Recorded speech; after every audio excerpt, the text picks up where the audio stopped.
So this was a really big film for you in Yeah. terms of the role you were playing. How did it differ from the parts that you had played before tackling Pan's Labyrinth?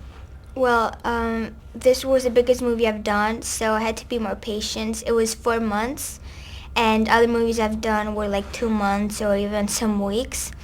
And also a big difference, which I really like, is that when I do main character in a movie, I get to promote it. And that's what I really love.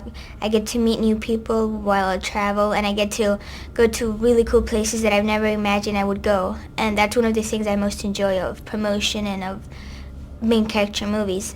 Oh, that's great. Now, so how was Pan's Labyrinth brought to your attention, and what was it about the film that you said, you know what, I want to do this? When I read the script, I was totally amazed, and it's so good. I thought, if it's so good, the movie has to be good also. And then I saw all the movies that Guillermo did, and I loved it because he can fuse any genre with a fantasy genre, and that's one of the things that I most appreciate of his work. And so I discussed it with my parents, and we talked through it, and we decided that it would be great for my career to do the movie. So then we accepted the role, and we started shooting. We rehearsed 2 months before. Okay. We had to rehearse a lot.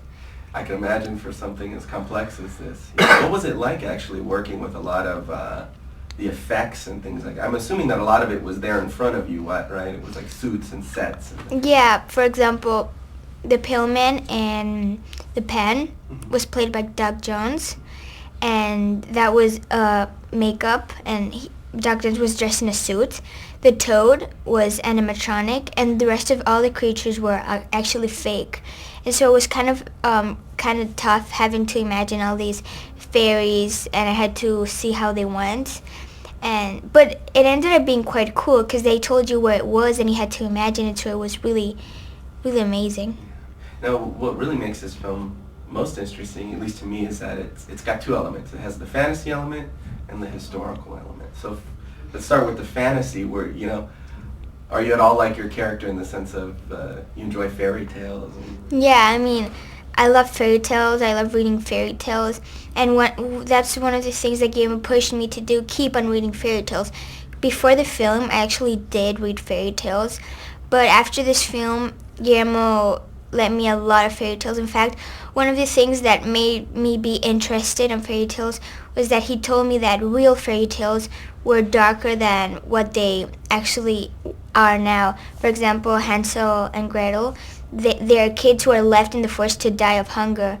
And these are like they were really nasty stories. And that was one of the things that pushed me to keep on reading fairy tales. Now, what about the historical element? How familiar were you with, the setting, I guess this is the Spanish Civil War, I guess? Or? Yeah, in fact, I already knew what was going on because since I live in Spain, I had my family wasn't straightly affected by the Civil War, but I had lots of family that lived during those times, and I already knew what was going on. But it was basically Guillermo who instructed me about what was really going on during the Civil War, and who really taught me a lot about it. Because there's so much going on in this film, sometimes it's hard to describe it. How would you, if you were to just try to convince somebody to come see the movie, what would you say to them? I tell them that, it's great, this movie, because it makes you experiment with all these feelings at the same time. It makes you be sad, happy, it makes you cry, it makes you be really scared.